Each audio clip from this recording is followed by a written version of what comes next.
Good afternoon, everyone. Just settle. Is that better? Yes. Okay. You know, I had never read anything by Sasson, and I really got into the thick of it, and then I had to stop and read all the appendix in the back. Try to remember what I was doing when those things were happening, when it actually sort of aligned with my own life. This individual, Princess Sultana, is just a few years older than me, just a very few. And so, with my own background and my own very supportive family teaching me to not put up with anybody putting me down, reading this book was really a reminder of a lot of the experiences of my female students who've come from places like the Middle East and North Africa, but also that they've made some choices that maybe their mothers and grandmothers and great-grandmothers couldn't. Today is also International Day of the Woman. And so here we are looking at a document that was written some 20 years ago, updated in 2004, and now we can look at it yet again with fresh eyes, right? We're well into 2022, and what indeed has happened to this person. There's a whole series you can find out, you can read them. But I was fascinated by, I knew that there was stifling sexism. I understood that, and from reading over the course of my lifetime, I've certainly read about customs and habits, but this was really a razor in the read, just because you empathize so directly with the main character. She's writing in the first person. So Jean Sasson is fascinating in herself. She was like a medical administrator and makes friends and loses a job and yet gains and loses her husband. She's divorced, and really gains an insight on what her new friends' lives are really all about. So I found the information on Sharia law very interesting. I did see some parallels in certain legislation that's been bandied about in our country, forcing people to behave or deport themselves in particular ways. The glossary was very helpful, and the chronology, again, really drew me back into my own experiences. In the 70s, I think 75, there was an influx of military from all over the world, and they were working at the Defense Language Institute at Lackland, and so teaching American soldiers more languages and teaching English to those visitors if they didn't already have it. I did kind of look for Lawrence of Arabia in here. Not there. Don't talk about Lawrence at all. And maybe that's just fine. The history is definitely underpinning the whole story. One might be tempted to think that being a member of one of the wealthiest families in the world should be pretty easy, that there would be no privation or neglect. And as we've learned, there are families that just don't pay enough attention. Some of that's cultural, and some of it's choice, as the voice of Sultana tells us. I still believe that what we don't know, or what we think we know about women in Saudi Arabia is not really 360 degrees. A lot has changed. There are women who are primary in financial investment now, and that was certainly not something that was occurring in the 70s or even in the 80s. One of the primary princesses actually has a blog where she writes about investing in cryptocurrency and what sort of choices you could make. I'm not an enthusiast about cryptocurrency for some reason. I like cash. It's very nice when it's in your hand and you can keep it, or in your bank account. But theoretical cash, I don't understand. And maybe I should, because I deal with metaphor a lot teaching English. I have read about Bedouins. I have not read about Bedouins who are particularly warlike in their own families, except historically. Maybe from the ancient past, when you're reading about the tribal peoples of the Middle East. And so on International Women's Day, we're going to look at the princess a little bit. We can turn on our TVs and see that there are women in agony even today. I have a backdrop of some understanding because I have had many students from the Middle East. My sister-in-law, however, and her family lived in Qatar for about 5 years. And so Stacy's explanations about how her behavior had to change when she, she's a soccer mom at that time, and so she's taken her teenage daughters to soccer matches, which is very normal also in the Middle East. But if you're in Qatar and you're going to a tournament in the UAE, for whatever reason, they had to first drive into Saudi Arabia, and then they could go to the UAE. And so my brother-in-law had to drive them. He had to apply for time off to drive his wife and daughters to the UAE for the tournament, because no woman could drive a car, any vehicle, in Saudi Arabia. And as soon as they got to the border, they had to stop. Mark stopped the truck and made them all put their scarves on. And, okay, stop talking. You're going to stop talking while we go through this checkpoint. And, he coached them and reminded them this is something the expats helped them learn, the folks that were there with them. Mark works in the oil fields. He's in Angola now. But he learned a great deal, and luckily he's of Lebanese background. So he fit in. My nieces and my sister-in-law really didn't, being blonde and, teenage girls, they don't want to change their attire just because you moved to another country. And so my nieces, like, they have those little tiny itty bitty short shorts. They would wear those once in public, and after that, they all the Bermuda shorts came out. They became very conscious of the gaze that kind of told them what the regard was. Nobody was ever cruel to them, but as an example, when the expats all come home for Christmas and their families send them back, their suitcases are bulging with Western medications like, Rolaids and whatever products you use on a regular basis, but also food. And so people would bring pork back, because you can't get pork in Saudi Arabia. It would get confiscated, and the folks would be sent on their way, and psst, psst, psst. How do you cook this stuff? And so that happened to my brother-in-law. He had a ham. He wanted a ham so badly. My niece told me that, teenage kids are doing naughty things that are forbidden under the surface, hiding, as teenagers will, but especially when they're out of state at a tournament. So it sounds pretty normal. When we read about Princess Sultana, we find that the exercise of male power is supported by an adjusted religious perspective. I don't know if you've read excerpts from the Quran, but there's so much that you can put side by side with the story of Noah as an example. And they're very consistent. The stories are much the same, a word here or there, very different.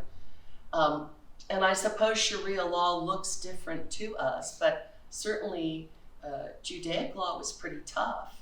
And the Jews are the first people in the world to put the scarf on their women to hide their faces. Comes from that tradition. It's a very old tradition. So in looking in this book, the understing at 6th and 7th century Islam is much more generous to women, was very interesting to me, that at the very beginning of the religious practice, it's more liberal toward women than it ever is again in Saudi Arabia, until quite recently. So that really fascinated me, and the great wealth is just mind-boggling.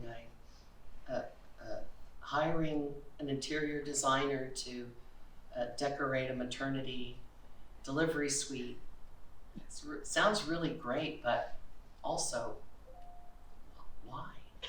Yeah, you're only going to be there a few days. And also when I reminded myself about Princess Mishael, who was executed for falling in love while she was at an American university outside of Saudi Arabia in Lebanon, and her lover was also beheaded. And that, I remember that being on PBS, on the evening news. And so I was fascinated, and I've just picked a little here and there, especially since she writes about her father so extensively, and about that separation. He is so focused on his son that his 10 daughters really don't get the kind of attention one would hope. And outside of Saudi Arabian culture, I think maybe it's really difficult for us to understand that. Kids are so cute, right? God made us that way. So our parents keep us and play with us and talk to us and teach us. And so as I read these sections, lots of comparison and contrast with what I've read, with the people I've met, and certainly with what I'm reading in the book. While Princess Sultana describes a very difficult life as one of 10 sisters, ruled by male family members, and a later marriage to a more liberal person might suggest hope for greater equity, we really don't see that too much in this book. Nonetheless, she manages to enjoy a few things in her life, but not in the way that Western women might choose. And also she avoids some unhealthy and unnecessary procedures that control a woman's life and health. And relative to International Day of the Woman, UNICEF reports that currently there are at least 200 million girls and women alive who have undergone female genital mutilation, either medical or traditional, today, right now today, 200 million. That just boggles my mind. But in the narrowness of the male power structure in Saudi Arabia, I guess maybe I'm not really too surprised. In a family of 10 daughters and 1 son, fear ruled our home. Fear that cruel death would claim the one living male child. Fear that no other sons would follow. Fear that God had cursed our home with daughters. My mother feared each pregnancy, praying for a son, dreading a daughter. She bore one daughter after another until there were 10 in all. My mother's worst fear came true when my father took another younger wife for the purpose of giving him more precious sons. The new wife of promise presented him with 3 sons, all stillborn before he divorced her.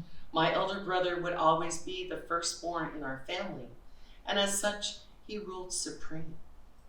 Like my sisters, I pretended to revere my brother, but I hated him as only the oppressed can hate. My father was a merciless man. As a predictable result, my mother was a melancholy woman. Their tragic union eventually produced 16 children, of whom 11 survived perilous childhoods. Today, their 10 female offspring live their lives controlled by the men to whom they are married. Their only surviving son, a prominent Saudi prince and businessman with 4 wives and numerous mistresses, leads a life of great promise and pleasure. It is wrong, she says, however, to blame our Muslim faith for this lowly position of women in our society. Although the Quran does state that women are secondary to men, much in the same way the Bible authorizes men to rule over women, our Prophet Muhammad taught only kindness and fairness towards those of my sex. The men who came behind the prophet have chosen to follow the customs and traditions of the Dark Ages, rather than to follow Muhammad's words and example. And so I would imagine this published inside Saudi Arabia would be highly unacceptable because of the criticism and also the liberal translation of the Quran. So that favoring the female is something that has been, in some countries, kind of sanded away. I can't really say that about some of the young women that I've met. They're highly modern and liberal and outspoken, and their husbands are delighted by them. And so we can see a variety of these perspectives across the area of the Middle East and Northern Africa. In terms of power, the authority of a Saudi male is unlimited. His wife and children survive only if he desires. In our home, he is the state. This complex situation begins with the rearing of boys. The child witnesses the disdain shown for his mother and sisters by his father, and this open contempt leads to his scorn of all females and makes it impossible for him to enjoy friendship with anyone of the opposite sex. Taught only the role of master and slave, it is little wonder that by the time he is old enough to take a mate, he considers her his chattel, not his partner. And so the very first class I taught at San Antonio College was a literature class, and the professor was replaced because he was not following his syllabus. The class was 70% men from the Middle East. And so they knew there was going to be a change in teacher, but when I walked into the room, put my name on the board, they got up and walked out. Now, then they filled up the class with firefighters, who were working on their promotions, which was just fine. We had a great time. But that was just so like, but wait, I'm the teacher. I have credentials. Guess not. The female body defies those potentialities or that idea of being in charge of a discipline, I guess.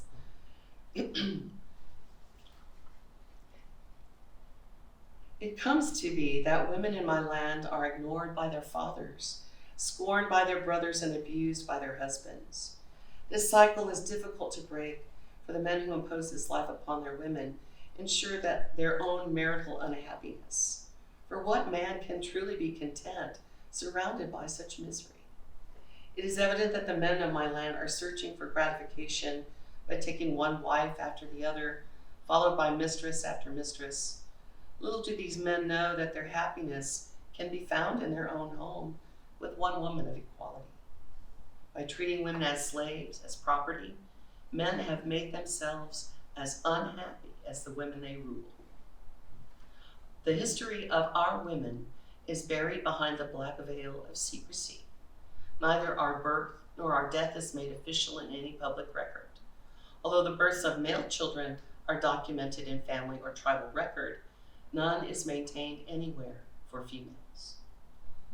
It says a lot. And so, we think about the Puritans here in the United States when we're colonial, and then another 125 years or so later, the Salem witch trials. Yes, it's about witches, but part of what's behind the whole repression is that these women did not want to remarry. They wanted to own the property that their father had left to them in their will. Over time, those colonists decided, I'm not giving that to my oldest nephew. I want my daughter to have it. And so that was one of the problems. The status quo wanted only men to own property, and the sort of natural progression of things was, well, this is my child. I'm going to endow my child. So it's an interesting reflection, right? We moved past that in the 18th century in the US. But minority women, particularly Native American women, don't always have as many advantages as the rest of us. So buying and selling property is a very new and modern thing, yet in American indigenous cultures. It's much better than it used to be, but the total freedom of all individuals is something that we still have to aspire to. Sultana tells us of her experience with her brother. She doesn't like him at all. And he's hard to like, being totally spoiled. And my brothers and I disagreed, and they did the Indian burn on my arm. They rubbed their arms around you. Or, oh, let's play card all over the house. I was well tortured by my brothers, but they were not mean. Well, maybe when I did math, they were mean. But they were generally really good sports, and who wants a little sister 12 years younger anyway? You're such a pain. I think he still thinks of me like that. But that was fun. We had a good time. It's hard to see her ever have a good time with her brother. It's super sad. All women learn at an early age to manipulate rather than to confront. The fires in the hearts of the once proud and fierce Bedouin women have been extinguished. Soft women who bear little resemblance to them remain in their stead. So this is the situation where she has some toys that she's playing with and an apple, and she eats it before her brother can have it, but he really wants it. And she's just defiant. And so she's waiting for her punishment.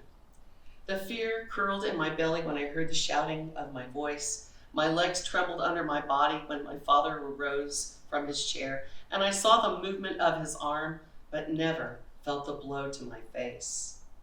As punishment, Ali was given all my toys to teach me that men were my masters.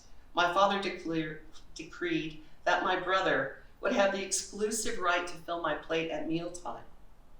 Triumphant Ali gave me the tiniest of portions and the worst cuts of meat. Each night I went to bed hungry, for there was a guard at my door, ordered to forbid me to receive food from my mother or my sisters. My brother taunted me by entering my room at midnight, laden with plates steaming with the delicious smells of cooked chicken and hot rice. Finally, Ali wearied of his torture, but from that time on, when he was only 9 years old, he was my devoted enemy. Phew, I can't even imagine. I know you don't always like your siblings too much, but that kind of enmity in a home must have been very difficult. And as she points out over and over again, exposure to this kind of behavior changes a person, and you grow to anticipate that behavior the rest of your life.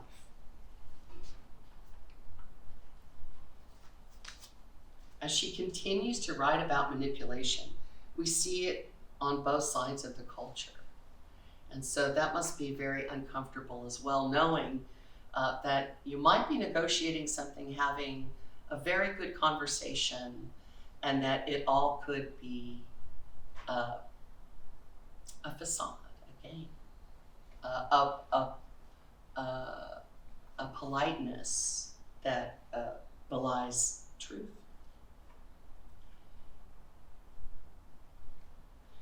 She also writes about how the ruler changes and the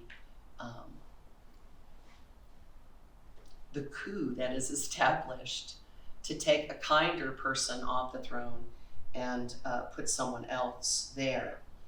And she describes a fevered crisis within the family and country. She says, Uncle Saud stepped aside and left it to his brothers and the men of religion to decide the best course of action. In doing so, he took away the personal drama of the movement so that it became less volatile, with statesmen making appropriate decisions. 2 days later, we learned about the abdication of one of Uncle Saud's wives, for our father had been away at the time with his brothers and cousins. One of our favorite aunties, married to King Saud, burst into our home in great agitation. I was shocked to see her rip the veil from her face in front of our male servants.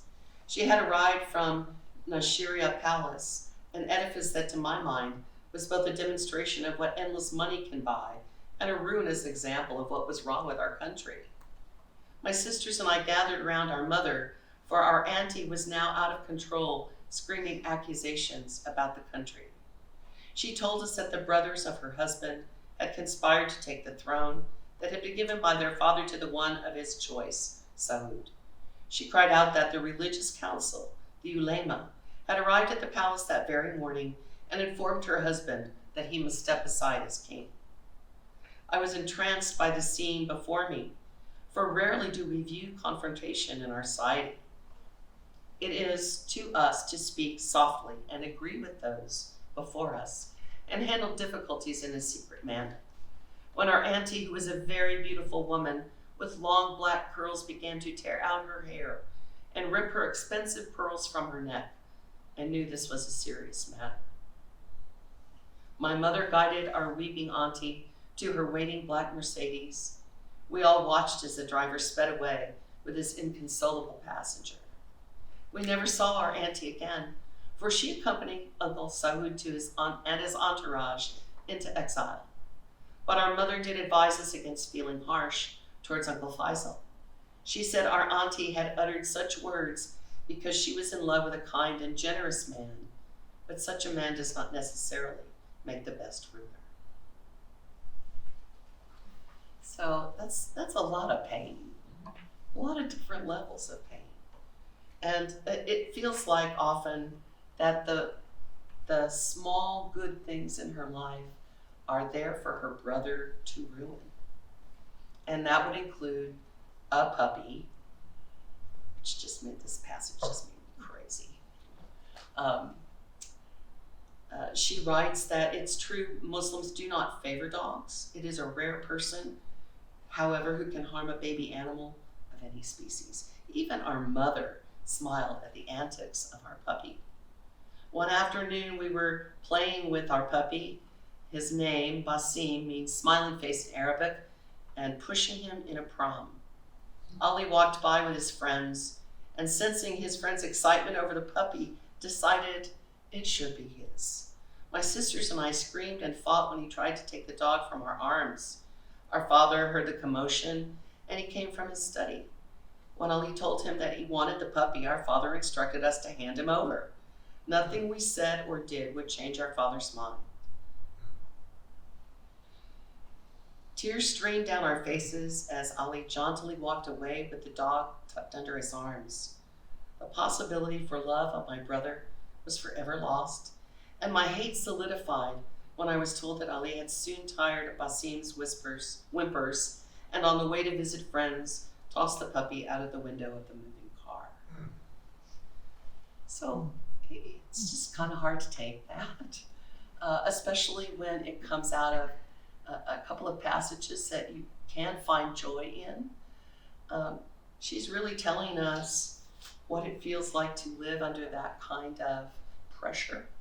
I'm sure that we all have moments, I do, where, wouldn't it just be nice to stand next to somebody you know at the grocery store and talk to them for a little bit instead of like, see you nice, I'm glad you're like, get your iced tea packages off the shelf and run home. We're so disconnected, and now that we're reconnecting, when you think about disconnection like this, you have to feel that you really haven't had such a bad time, even if you have felt lonely. Or, I'm talking to the cat in the kitchen because that's the person there. I think we've all felt that recently, but this level of disconnection, especially in a family, is really troublesome. And part of the level of cruelty perhaps will inform us about what is going on currently in Saudi Arabia with the management of the Crown Prince. And so he's not a terribly kind human being either, as we found. And so unfortunately, he's emulating this medieval behavior. My mother rarely complained, but when my father purchased 4 identical red Porsches for my brother, who was only 14 at the time, she cried out that it was a shame such waste with so many poor people in the world. When it came to Ali, though, no expense was spared.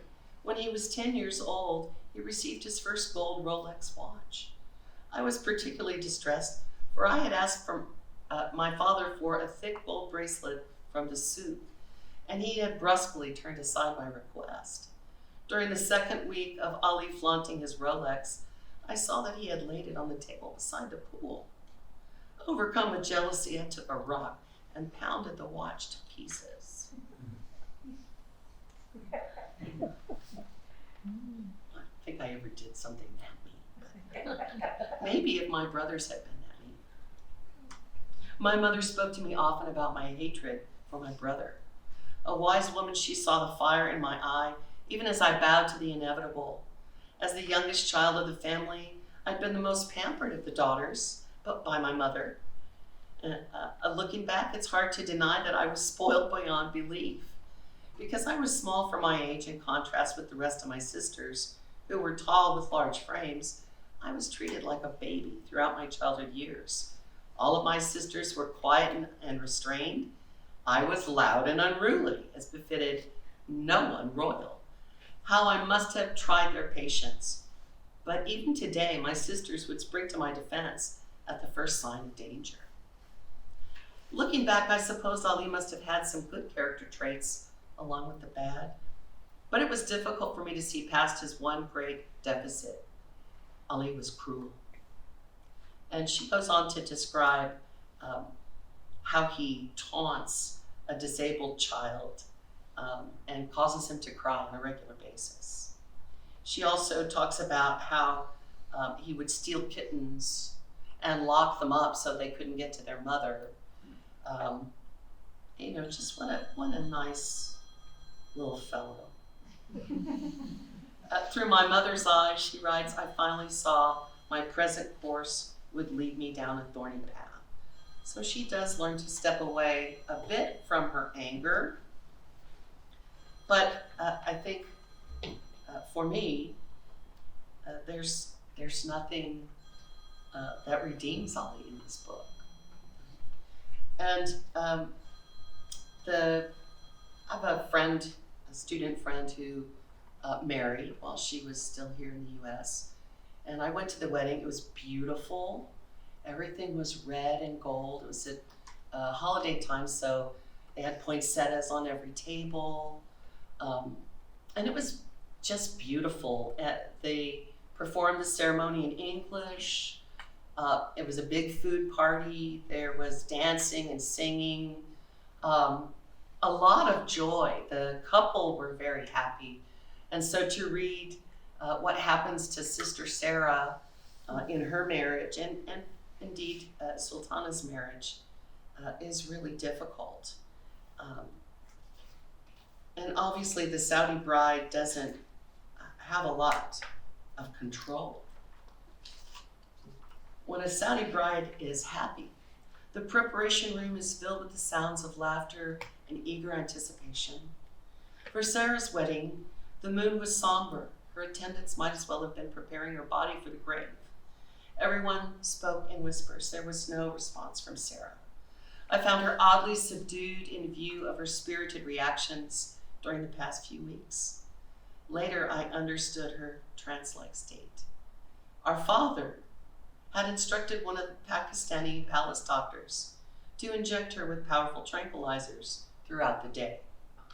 Later, we discovered the same doctor had given the groom the tranquilizer in the form of pills for Sarah.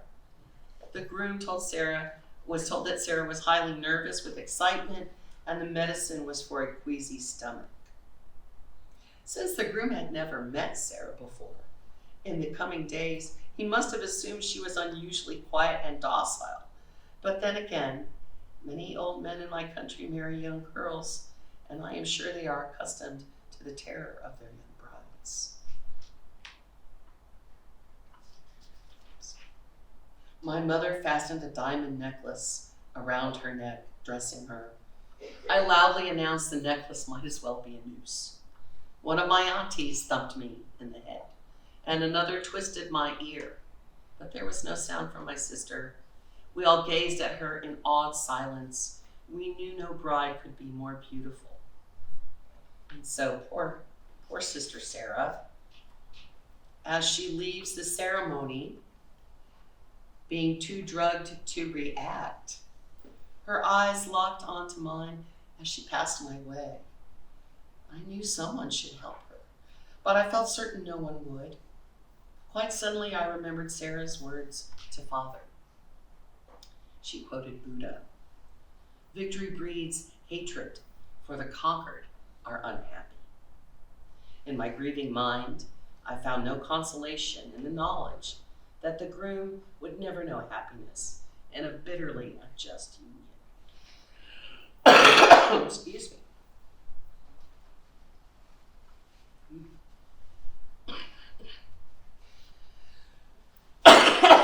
Excuse me.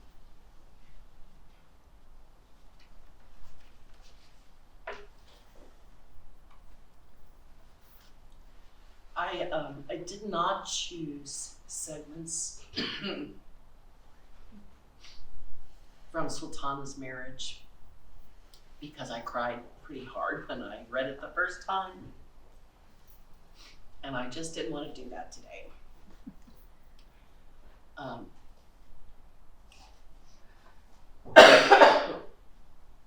I am very grateful that my mother-in-law is a kind person, especially after reading this. I apologize, guys. Oh, bless your heart. Water. Yeah, it's the oak pollen. They say it's low. Thank you so much.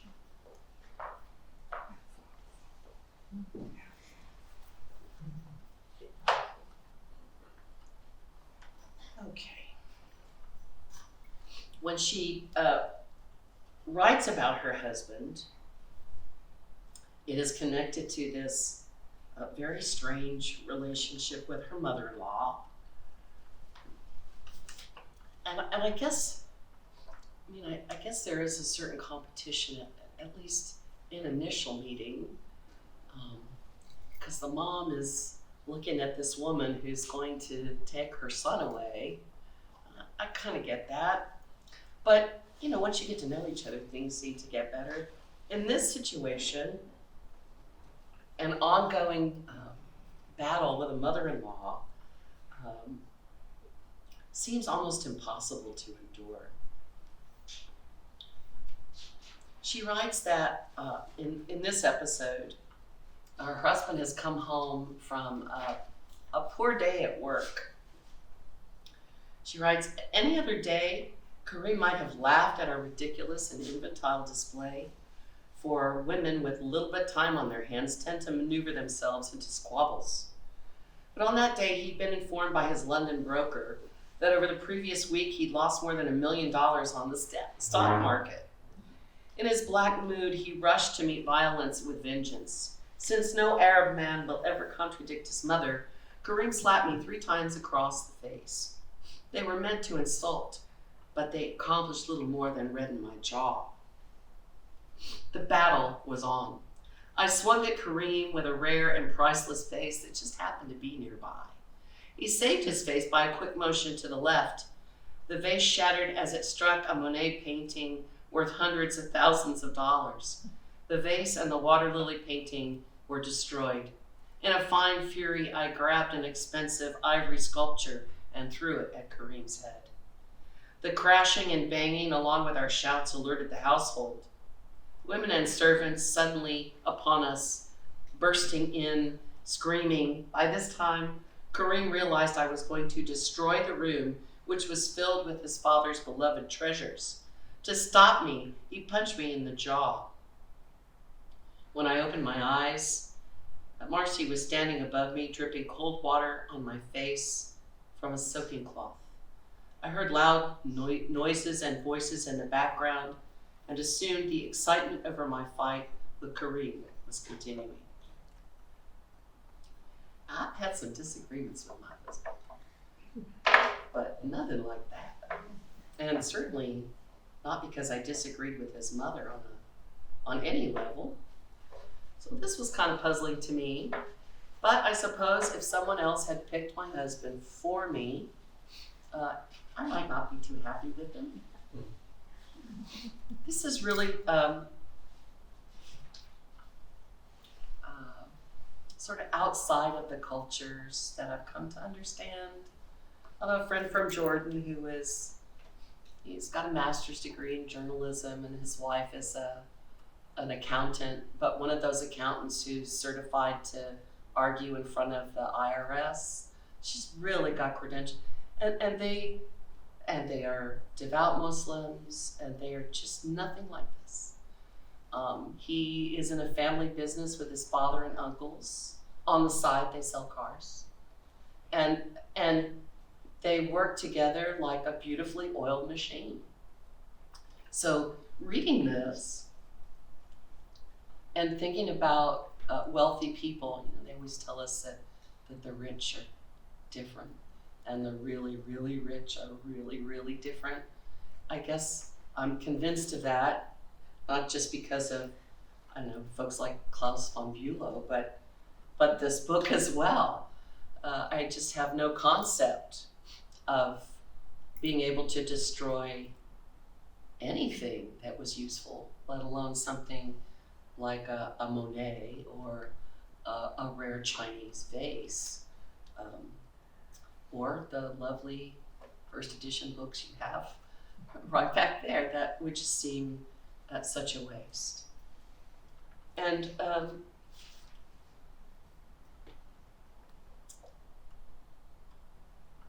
the reaction the day later is really puzzling as well.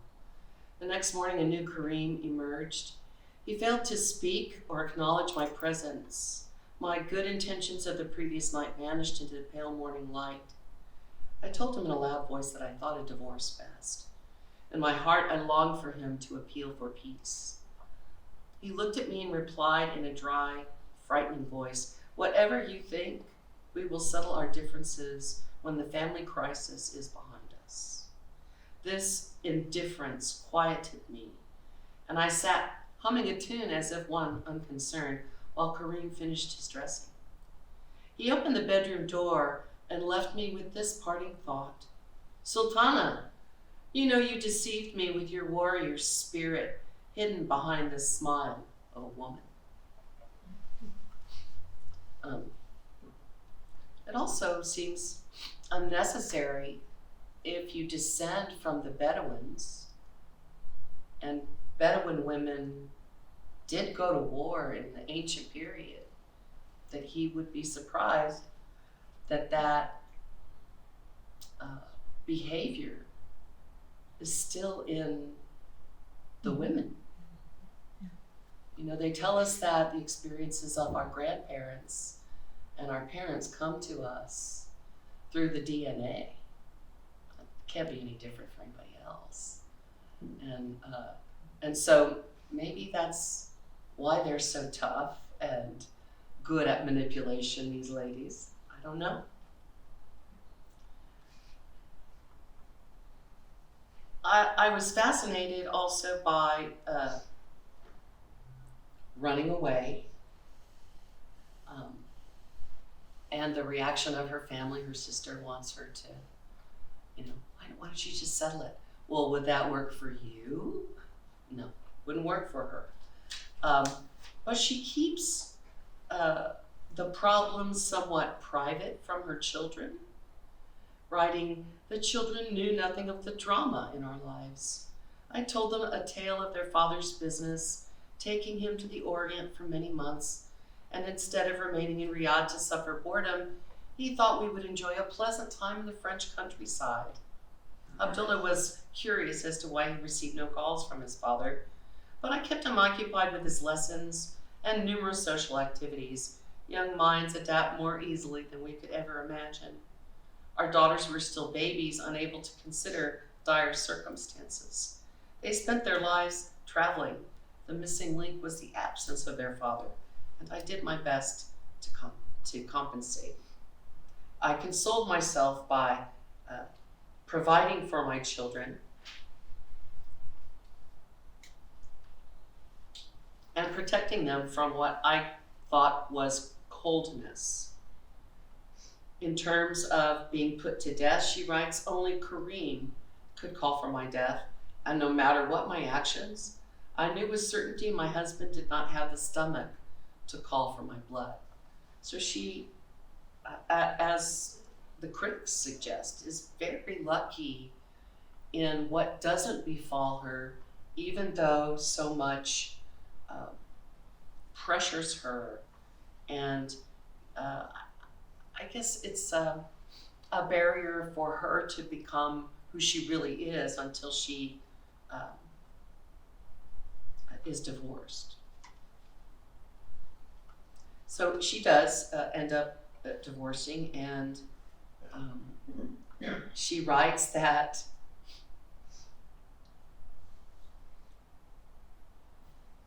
when she comes back, "My husband was stunned to see me accompanied by 4 hefty German bodyguards.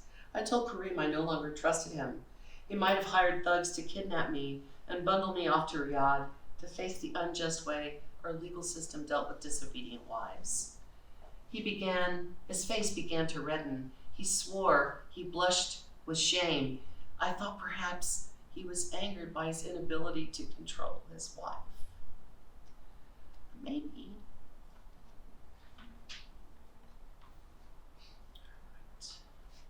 And in the epilogue,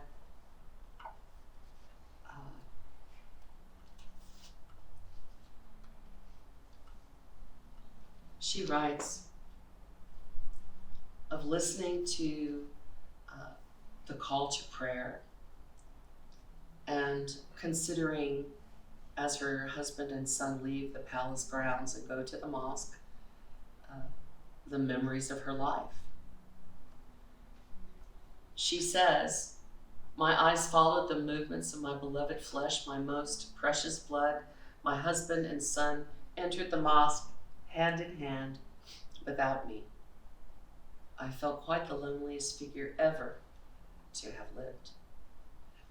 And so even in being able to raise her children outside of Saudi Arabia for a good bit of time, the traditions cling. And we're left with a document that hopefully makes us feel pretty grateful, but makes us really think about the place in the world for women, and that great wealth is no indicator that life will be gratifying and happy. And I would say that this is not a typical family in Islam, even if it is a typical family in the Saudi royal family in Saudi Arabia. Got any questions? Or, I mean, I kind of picked and choose just like usual. But if you have some comments or what have you, I'll do the best I can for you. The author continues with 2 other books throughout her life. Yeah. Our library doesn't have the third one, which is about her daughters. Yes. Which would be an interesting read. There's some PDF files online, if you don't mind doing that. The library will get you a third book through other libraries Yeah. other than ours. And honestly, I think I paid maybe $4 for my copy, so it's not really very expensive. This copy, oddly enough, comes from a book service that no longer exists. In Europe, you used to be able to go to a bookstore, code in the book that you wanted, and the printer would print it and bind it for you. You'd come back half an hour later and pick up your book. But it gets very dark, the pages, and like I got double-sidedness here. But still, kind of an interesting artifact to come along this way. I've seen the machines that did that, but I never bought a book from them because I thought I could get it cheaper somewhere else. Yeah, she has a prolific writing career. She has not updated her website since 2019, but there's a good many articles posted there, and it indicates that she's still writing, so she may have another one for us. I thought it was interesting too how Sultana talked about because everyone in Saudi has oil money, and that she thought that life of ease and comfort was going to be the downfall of their country. Well, we'll see. Yeah. In terms of human equity, it sure is a problem, and there's a lot. 21,000 people in a single family. That's a pretty broad effect. If, let's say, 50% of them are male, 50% are female, which is a Western concept. We don't consider, what might be going on. I think she describes how female children are dealt with in other countries when folks consider they have too many female children. And there's a whole lot of people in the world who just believe healthy is a good thing, and you can get one here. So it is troubling. It's hard to understand, and it's hard to empathize. Yes, ma'am. Well, the definition of what a boy and a man is, and the definition of what a woman is, and the quote that you had there that her husband comes back with a surprise, you surprise me with your warrior, because in the guise of a woman. Mm-hmm. So she did not fit when she did things like that. She was not a woman. She was something else. Right, and Something else to be dealt with. And as the 10th daughter, and the most indulged daughter, if you can believe that, because she's mouthy, she does. But one of the opening, I think it was near the first quarter of the book or whatnot, there's the scene about carrying the body of a woman relative into the desert to bury in the sand. Yes. No mark, no ceremony. Her mother. There it was. That is the ultimate nothing. To dust, nothing. No memory of, no importance to. And I think that is hard to, in our country when we're going through such a struggle on what is identity now, Mm-hmm. and we're beginning to at least have the vocabulary to talk about that, Right. this is not something anywhere near the concept. There are two definitions, and they're taught it from childhood through experience and language and everything else. So to deviate from the definition, even if it's warrior, even if it's something strong, Right. it's not woman. And so to have a trade, to have even a hobby that you're really good at is outside the notion of a royal woman, where we all might, I don't know, if you do embroidery or needlework of some kind, something that you do, that would be considered idle. And what's more idle than waiting? And sometimes I think she mentions that boredom Yes. life is for her. Well, we have these brains and they tell us we only use 30%. And so I don't know any women who don't have good critical thinking skills. It just doesn't happen. And it's going on in there whether they can freely express it or not. That's always the tough part to take when you meet people But if you're put in sensory deprivation because you've shown some intellectual ability, so that all your stimulus is cut away, self-defense means you might hold that back and not show it. And obviously you have to pick and choose when you can show it, if you can show it. And maybe that takes an extraordinary individual regardless. I mean, she's very different, but she's also, you know, she's on that razor's edge of tradition and uniqueness. That's what makes her fascinating. I mean, I know there's a few times where I'm, oh please, wow, you're rich. I'm so sorry that your brother has 3-4 Porsches. I'm sorry. But on the other side of that, it doesn't matter how much money you have if the family itself is dysfunctional and no one treats each other in an equitable way. And, you know, even my brothers were equitable. I can't complain. When you're growing up, you should be fussing and fighting and having fun and, you know, making your sister crazy or, I don't know, hiding all their socks and underwear so they can't find them to go on a camping trip. Never did that. But those are okay kinds of expressions. These folks are at war on the personality. And so when you think about, if you tell an animal, you rotten dog, if you say that, they adopt that. They don't understand humor, right?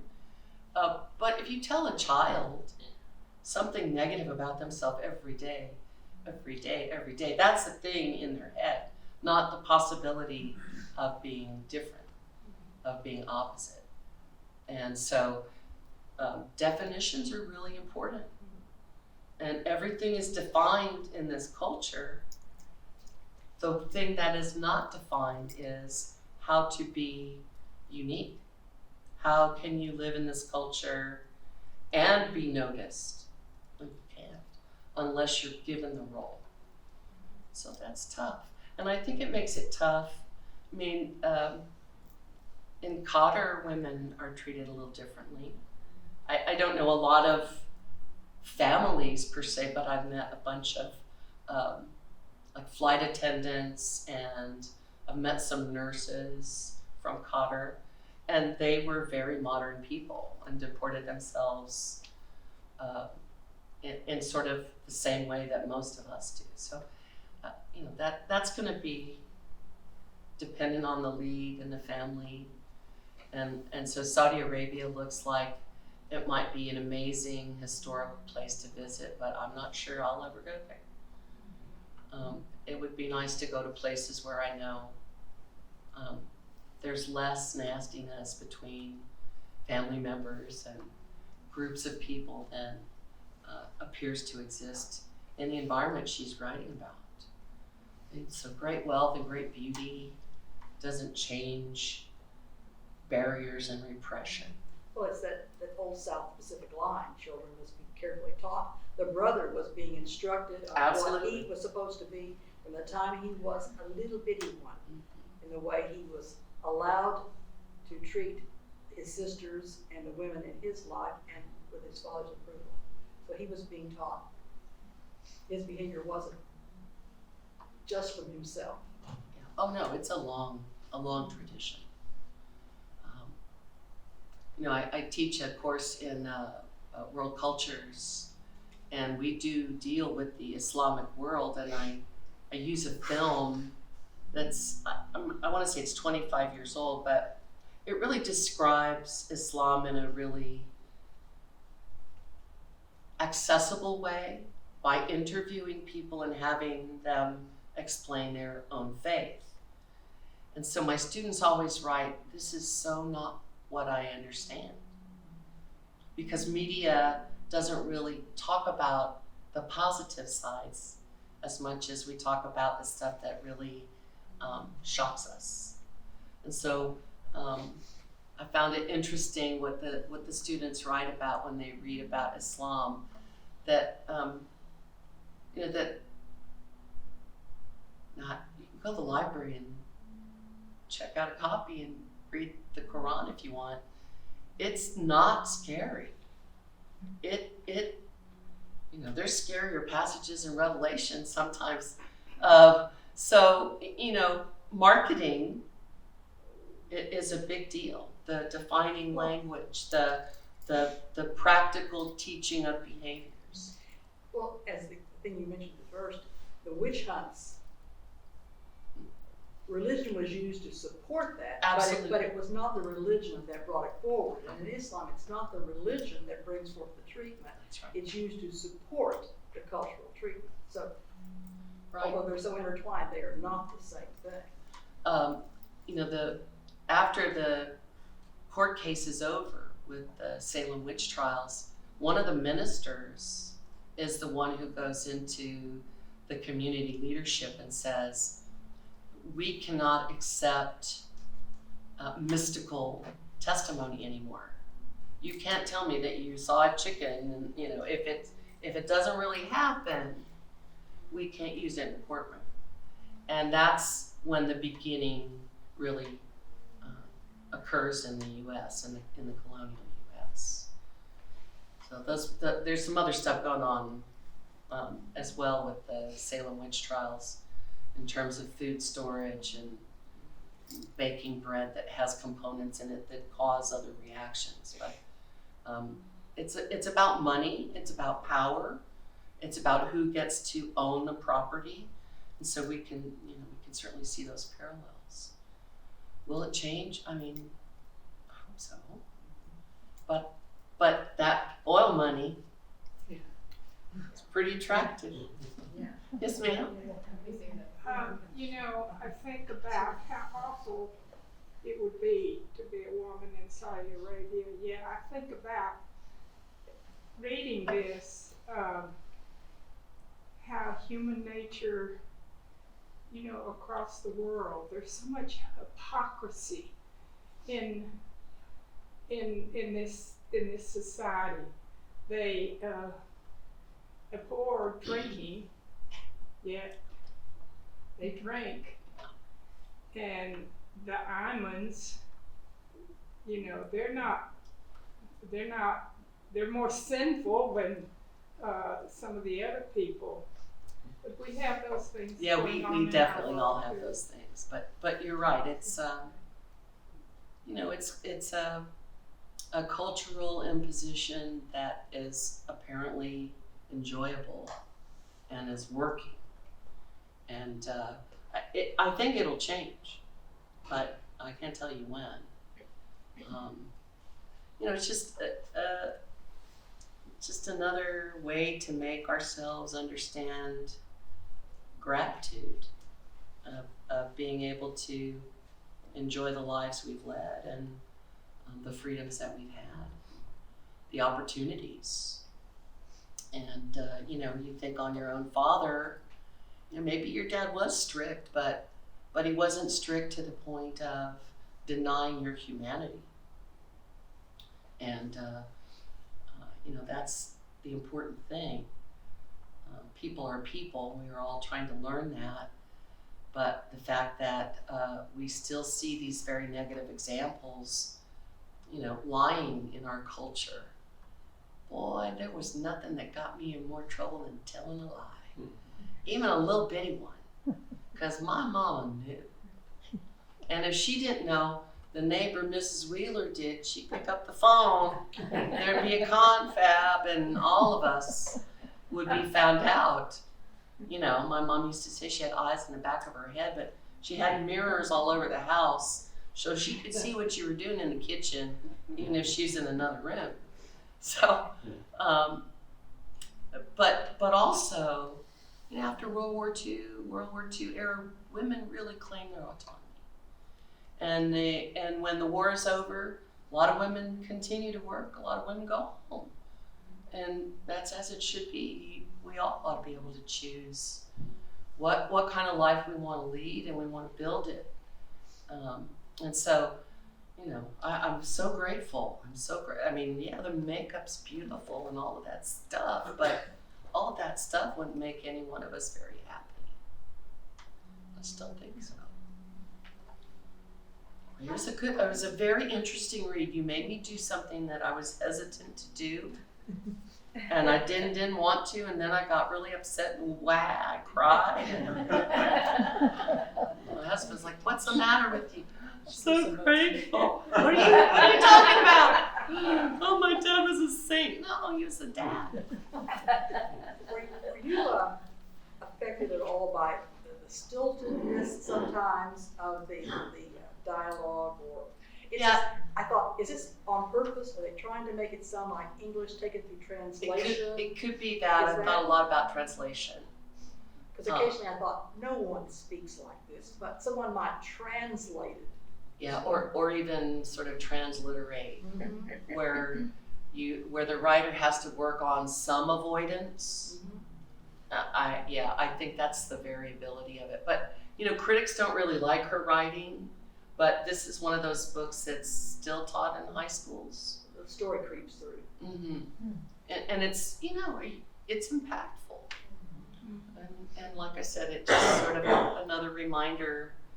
There's plenty of things wrong with our country. It's not perfect, but we can't throw away the good in longing for the perfect. That's just really not practical.